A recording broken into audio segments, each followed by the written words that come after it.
Hi, everyone. Welcome to this week's episode of Chatting the Pictures. I'm Cara Finnegan, and I'm a writer, teacher, and a historian of photography.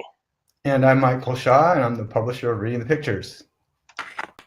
So here we are, Michael. Not really much happened this week. I don't know if you know why we're here. Is It's my not like head there still was here? visual spectacle everywhere or something, right?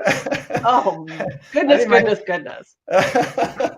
oh my God, it's unbelievable. Cohen on one hand, and then Kim on the other, and then all this other stuff that happened that was so under the radar. Do you know they tore down the prototypes of the wall this week? Oh, yeah, I saw your tweet about that. Right. I mean, it just, Oh my God, it's just dizzying. I'm still trying to catch up. There's so many images. It was I just an know. incredible week. I know. So let's dive on in, shall Yeah, we? yeah, Oh my goodness. yeah. Oh Have my fun goodness. picking one from each category.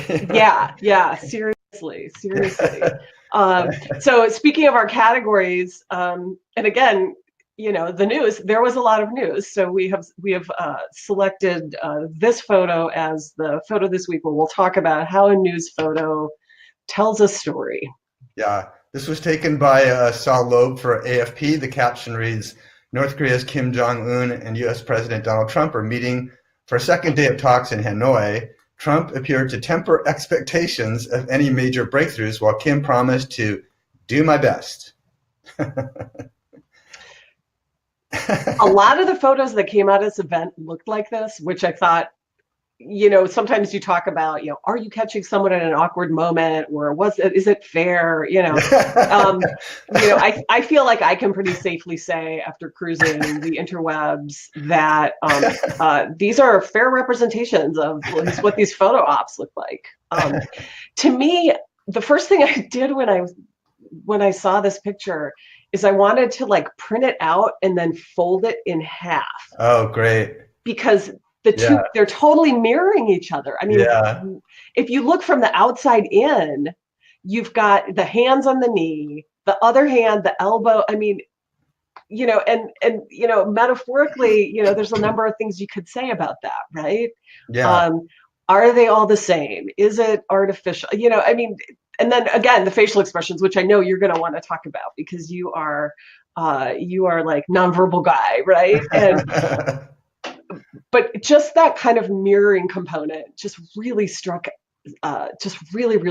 me, particularly with this photo. Yeah, and we were playing with that on Twitter too. One of our tweets said, "What's truly ironic is they seem exactly on the same page." Yeah, So, if you're looking for some like real, conjoint action to really meet somewhere, this was it.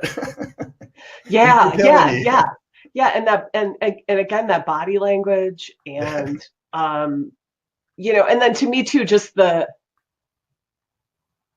part of it.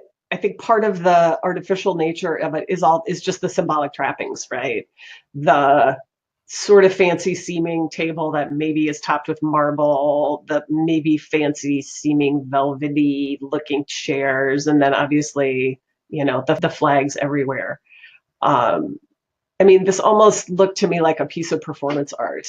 There, there's so many different kinds of surfaces here, and it's the way that Trump floods the zone. I think this even maximizes the futility because your eye is just bouncing off of every different type of texture there. Yeah, that's a really great point. And the echoes of the background with the floor and the rug and the shadows and the yeah. Over Um, the top. yeah, Over the in top, every way. or over the top comes back to bite you. It's like what's so interesting about this, I think more psychologically, is that, Trump is all about energy. He's just this constant Yeah. force. I think if you want to talk clinically for a second, I think he's manic depressive. But the thing is, we never see him, out of that manic phase, at least when he's in the, in front of the cameras. It's constant excitement, conflict, disagreement. He gets off on disagreement. So he's always like feeling like he's coming out ahead from the conflict. Conflict always breeds tension with him. And here, where is the adrenaline? And I think more frequently now what you're seeing, and I think it's not just this event, but I think since the midterms, is you're seeing the air start to come out of the balloon. But to see it so pervasively in this one photo, and as you said, in so many of the photos from this event, he can say it was great, it was wonderful, but he's doing it in text, he's doing it on Twitter, but you're not seeing it in the pictures, and that's new, and it's striking. Yeah, and it's interesting you said that about his affect, because I think it's like that going back to your tweet earlier about, they're on the same page, just like affectively, it's just blah, right? The body language, the framing, and then so when we think about how a news photo tells a story, this photo is actually really representative of what our understanding is, at least in the US media, about how this played out and how this wasn't, right, this moment of like adrenaline and energy and getting the deal and all of that. I do have to say, I'm also struck by the little bit of the weird ventriloquist dummy image of Trump because of the woman behind him. And you don't really see her chair. And so it's sort of like, he's sitting on her lap. It's this very strange kind of construction. And I'm assuming that this is a translator or some other, person facilitating the photo op or something. But it's just this weird enough thing where you almost, Charlie McCarthy. It almost looks like, like he's sitting, he's being a ventriloquist dummy, I don't know. But again, to me, that mirroring effect really, plays out. Yeah. And she's so disheveled too. I mean, she also looks like she's just kind of, like taken out also. The other thing, by the way, is that with the parity between the two, you also get two summits in a row where Kim Jong-un, without giving up anything, is very much now like the equivalent, and is kind of channeling all of this power off of Trump. And even though the things didn't work out, for the two of them to be almost like commiserating together, just again gives him a huge win. Yeah. And, that visual equality and that parity that you said also then raises the question of, is Kim becoming more like Trump, or is Trump becoming more like Kim, right? So, the kinds of conversations about dictatorship and, wouldn't Trump really prefer, to be in a context where he didn't have to answer to anybody, and then, I think it's important also to note the really real issues behind some of this, right? So Otto Warmbier's parents, the man who was tortured and died when he came back to the U.S., basically said, like, let's not forget that this is a regime that is torturing and starving its people, torturing and so there's that kind of component too, which then that visual equality and that kind of similarity, that mirror effect, then takes on a kind of a darker tone, I think, as well in this picture. And Ted Lieu, who's a huge Trump critic, really went a different way too. In light of what you're saying, he said, "Look, this is not an opportunity to gloat. This isn't good for anybody." But so yes, it's the picture is extraordinarily true and informative from that standpoint also. Yeah. Given that it was a big news week, why don't we move on to our next image? And we call this segment the pick. And this is, the question of what makes a photo a good editorial choice, or among all of the kinds of images that get public traction, what is it about certain images? And here is this week's pick. This was taken by Jonathan Ernst for Reuters, and the caption said, "A $35,000 check signed by President Donald Trump to Michael Cohen is shown on a television monitor inside the House hearing room." And just a slight bit of background, what you're seeing is the check that was made to pay off Stormy Daniels, and if it is actually or ultimately deemed a campaign contribution to buy her silence during the election, that's illegal. Right. Yeah. And a lot of people were making a special notice of the date right? Which is 2017, which is after Trump became president. Hmm. So there's that question of, I mean, the first thing I thought when I saw this is, smoking gun. Is this the smoking gun? Like, is this moment of the public display of this check and the date and tied to Cohen's testimony? Is this the smoking gun? And to me, what's really interesting is the two protagonists of the story are both in this picture and not in this picture. And so maybe in the end, is it really just all about the money? Like, is that going to be where it is, right? Follow the money.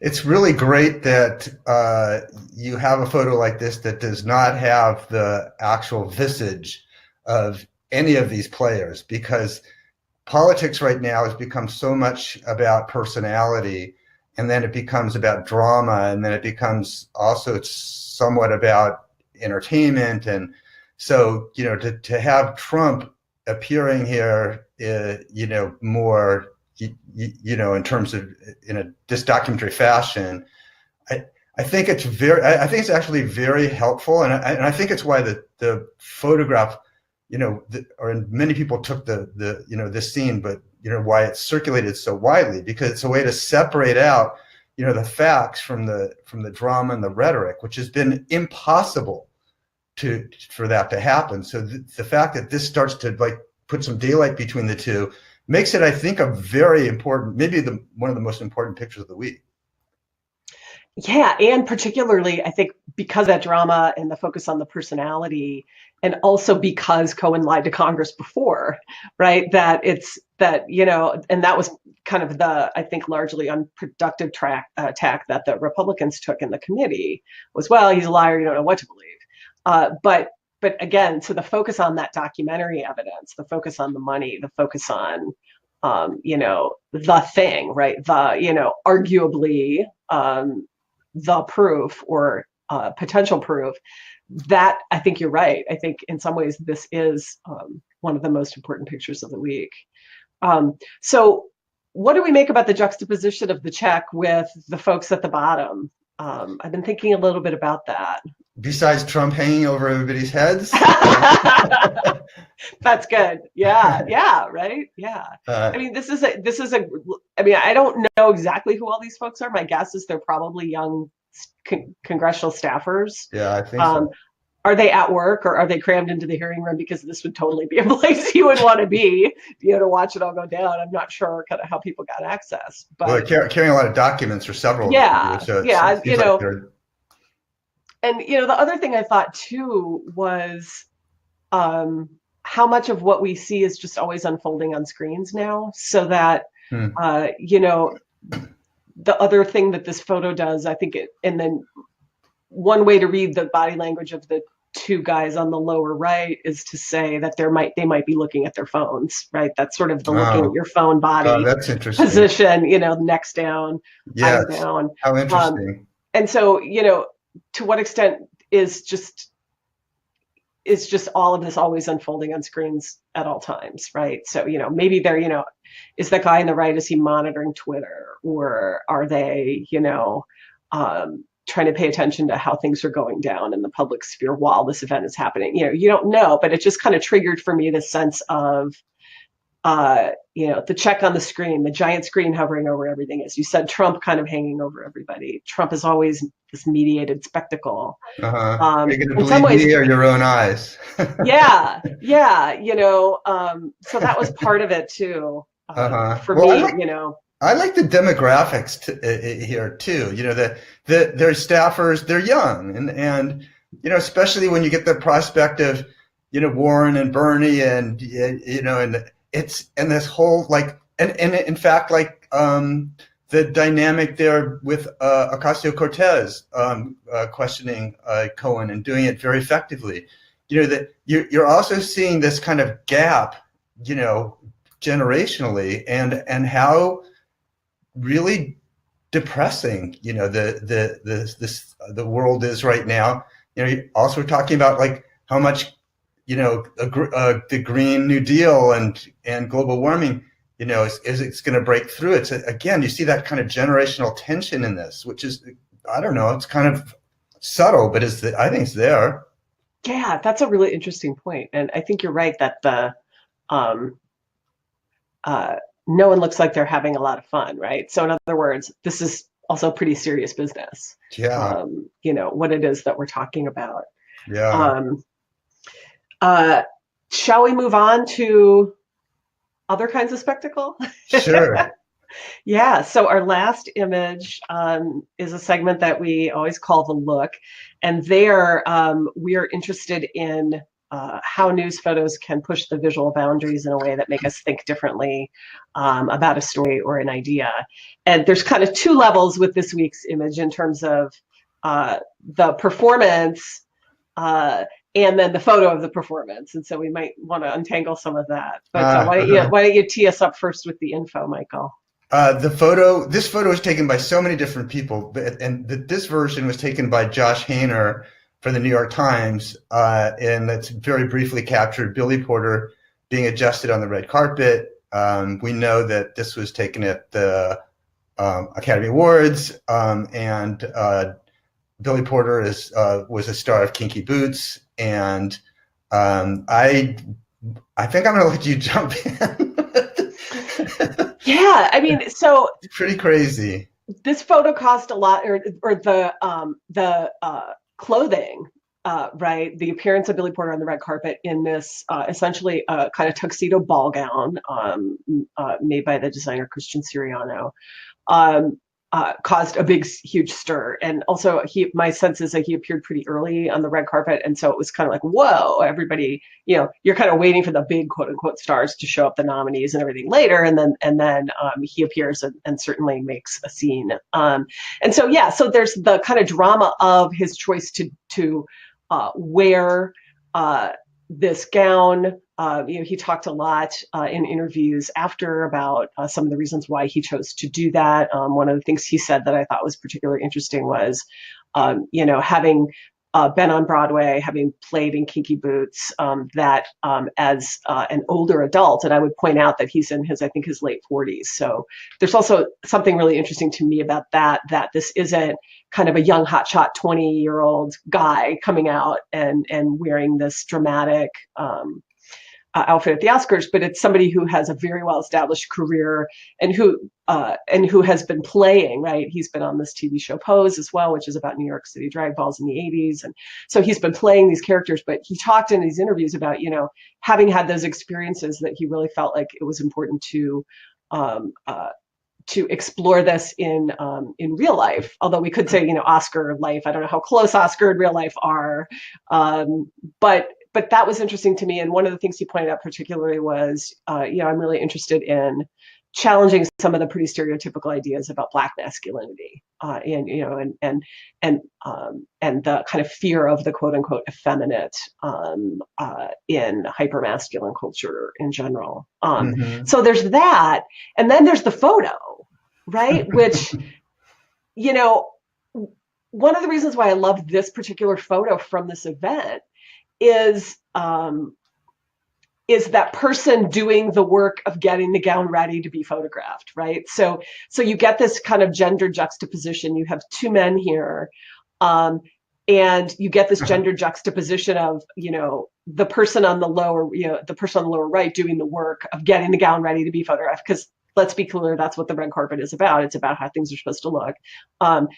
You get the contrast between the kind of stereotypical male, dressed up dress, right, tuxedo or suit, and then you get the dramatic contrast with Porter and what he's wearing. And so that to me is one of the things that really stuck out in this photo. And then also just it highlights the kind of artificial nature of all of it, right? So I would never call this a costume, because I think Billy Porter's point was that this is not a costume. Yeah. That he has worn costumes, right? And this is not a costume, but it is this very dramatic event that is very staged and very spectacular. And so the presence of the adjuster, the gown adjuster, if you will, that help to get things to look good on camera, I think that's a nice juxtaposition there. And it really, I wasn't thinking that much about the adjuster, but it's really true how much this does emphasize what Porter himself said, which is, my goal is to be a walking piece of political art every time I show up. And like when you saw him on the Golden Globes just recently too, he had this amazing outfit where he was like, had the cape, he looked a little bit of a matador, and like all kinds of jewels and sequins. And he's really bringing it. And one thing I was thinking about when I saw this, especially with the black, is I was thinking about how there was such a performative strategy last year, also at the Oscars, the 2018 Oscars, where what a lot of people are calling the Me Too Oscars. All the women wore black, but the tone was like very serious, very, very serious. And what I think Porter's doing here is kind of playing with tone in a big way. And maybe if we just talking again about the, Trump and the era, I was thinking one thing that popped in my head when I looked at this is like after 9/11, everyone was saying, is irony dead? What happened to humor? And in some way, humor, you have like a mockery and sarcasm. It seems to be like kind of the range, right now when it comes to rebellion and politics. And otherwise, it's like very kind of, straight ahead. But Porter really goes into a very, hilarious place with this. And it really works. But it's very subversive to be taking that, to playing with tone in this kind of way. Yeah, and and I think the way this photo captures the dress, right, the ball gown component of what he's wearing really embodies that. Some of those things you were just saying, Michael, because the texture, the literal kind of fluidity, right? Like the guy's adjusting the gown so that it will flow and it will move and it will look good in pictures. And it's literally, it's like the embodiment of gender fluidity, which is something that we're spending a lot of time talking about culturally. And it's also, though, like when you say that he's, being playful, his manner is very upright and dignified. And, I would kind of describe sort of the whole scenario as just very old Hollywood as well, right? Which then invites you to think about gender norms and racial components as well, and like who got to be, old Hollywood. Primarily we're talking about white people for decades and decades, and we're still having that conversation of how open Hollywood is in a number of ways, right? In the context of race and ethnicity and gender and disability and sexuality and all of those things. And so to me, kind of the fluidity of this, really beautiful skirt on this ball gown kind of taps into that. And then the other thing I just want to say is he looks like an Oscar, right? Yes. The background and the way that the background is stylized so that it's also showing the base of the Oscar, so that the base of the Oscar is sort of this ball gown as well. And so funny. And the photo, I think, really captures that very nicely. So, sometimes particularly women will show up at the Oscars in a gold gown, the nominees. And it's like, oh, won't that be awkward if she doesn't win the gold statue that she wore this gold gown because she wants to look like an Oscar. But here he also, so in some ways it's kind of like, is it time for gender fluidity? Is it time for rethinking masculinity and particularly Black masculinity and questions of race in Hollywood? Is it time to be inside of the Oscars, in the way that he is kind of performing that? So, I don't know if that's too much of a read or a stretch, but I think the kind of, the initial surprise that a lot of people had that even an actor who has been playing, with gender roles in his career and should not theoretically surprise you, that even the surprise that he would come dressed like this, that tells you that there's just a lot that people can't get beyond in some ways, right? Yeah, it's delightful. I think every person should want to wear a ball gown with a skirt like that, right? Honestly, like how. Did you notice how many men also were wearing velvet? And so in a way, he just took it and just exploded the thing, Yeah. Chadwick Boseman from Black Panther had on this kind of fabulous cape, and so the men are getting around the like boring tuxedo and tie thing as well. But yeah, you're right. But this is just doing something, so interesting. His other quote was, "I believe men on the red carpet would love to play more." So that hyper serious facial expression is also like just extraordinarily ironic, you know, because he's just like, you know, he's just exploiting this idea of really taking up space, you know, in a way that's like vulnerable. And then he's talking about play and, you know, men act out. But, you know, I think when it comes to really showing, you know, that kind of softer side or the vulnerability, you know, it gets pretty tight. And he just like, you know, opened the vein here. Yeah. And again, right, literally with the pose. It's pretty awesome. Yeah. All right. Well, that gives us a very nice visually dramatic way to wrap things up for this week, right? Any final announcements or words as we head off? I think it's just I'm trying to recover from there's just an incredibly interesting visual week. I do think it's interesting. It's going to be interesting to see what's happening with Trump and also with the Democrats and with, you know, like kind of the 2020 campaign. And I think we're going to see shifts. We're going to see shifts in the tone and mentality, and I think things are going to be changing a lot, and we'll be seeing it through the visuals. I don't know how, but I think I'm excited. Yeah, I think you're right that there's some kind of a shift in the air, and the photographers will be capturing that for sure. Yeah. All right, thanks everyone. We will see you next time.